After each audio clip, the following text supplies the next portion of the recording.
Donald Trump spoke at a chapel in my college. So apparently all the people who knew me growing up have now found my page. A woman who taught me in Sunday school messaged me that I should submit to the authority of Donald Trump because God ordained him and orchestrated this whole thing. No, God didn't.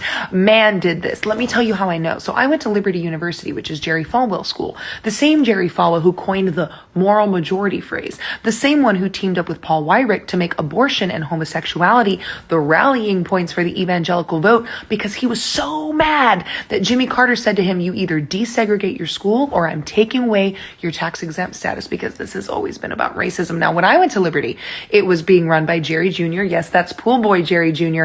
and his brother Jonathan, who ran Thomas Road Baptist Church. And guess who comes to speak at a chapel my senior year? Donald J. Trump. This is years before he announces his campaign, and I was just as shocked to see him in a chapel and not being burned by the sign of the cross as I was when he announced his campaign.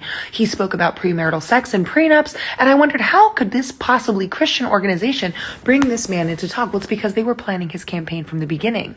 That chapel, years before his announcement of his campaign, was them giving him the sign of the cross, the sign of permission, the sign of support, because these men are multimillionaires off the money they take from churchgoers and Christian parents who want to send their kids to a Christian school, as well as white supremacy groups. And here's the other thing. The Bible's very clear on what leadership should and shouldn't be. The Bible condemns accepting bribes or taking from the poor to justify the rich. It talks about withholding justice from people like due process. And it also talks about how Shadrach, Meshach, and Abednego were blessed because they refused to obey an immoral order from the king. So I'm going to ask you really quick, Carol. Yeah, I'm going to ask you, who do you think was more moral? The people who followed along with Hitler's orders or the people who defied him?